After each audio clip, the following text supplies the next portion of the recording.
ಚಂದ್ರಕಾಂತ ಅಂತ. ನಾನು ಜಯನಗರದಿಂದ ಬಂದಿದ್ದೆ. ನನಗೆ ಹಲ್ಲಿನ ಪ್ರಾಬ್ಲಮ್ ಇತ್ತು. ನಾನು ಆ್ಯಕ್ಚುಲಿ ಮೊದಲೆಲ್ಲ ಹಲ್ಲು ಕೀಳ್ತಿದ್ದೆ, ಬಟ್ ಫಿಲ್ ಮಾಡಿಸ್ಕೊತಾ ಇರಲಿಲ್ಲ. ರೂಟ್ ಕೆನಾಲು ಮಾಡಿಸ್ಕೊಳ್ತಿದ್ದೆ, ತುಂಬ ಹೆದರಿದ್ದೆ.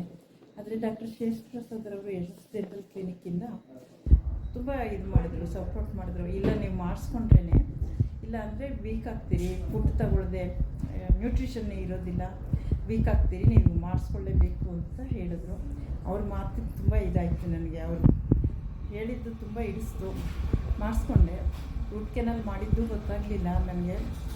ನಾನು ಆ್ಯಕ್ಚುಲಿ ಫಸ್ಟ್ ಟೈಮ್ ನನಗೆ ಬಿ ಪಿ ಎಲ್ಲ ಜಾಸ್ತಿಯಾಗಿ ಹೆದರ್ಕೊಳ್ಳೋಂಗಾಗಿತ್ತು. ಆದರೆ ಹೆದರಿಕೆನೇ ಇಲ್ಲ, ನಾನು ಮಾಡಿದ್ದೇ ಗೊತ್ತಾಗಲಿಲ್ಲ ಅಷ್ಟೊಂದು. ಬಟ್ ಸ್ಟಾಫ್ ಸಹ, ಬೇರೆ ಜೂನಿಯರ್ ಡಾಕ್ಟರ್ಸ್ ಎಲ್ಲನೂ ತುಂಬ ಸಪೋರ್ಟಿವ್ ಆಗಿ ಮಾಡಿದ್ರು. ಎಷ್ಟು ಸ್ಮೂತಾಗಿ ಮಾಡಿದ್ರು ಅಂದರೆ ಅವ್ರು ಮಾಡೋದೇ ಗೊತ್ತಾಗ್ತಿರ್ಲಿಲ್ಲ. ನಾನೇ ಹೆದರ್ತಿದ್ದೆ ಅಷ್ಟೇ. ಬಟ್ ಅವ್ರು ಮಾಡಿದ್ದೇನು ನೋವು ಇದು ಏನೂ ಆಗಲಿಲ್ಲ. ಇವಾಗ ನಾನು ತುಂಬ ಚೆನ್ನಾಗಿದ್ದೀನಿ.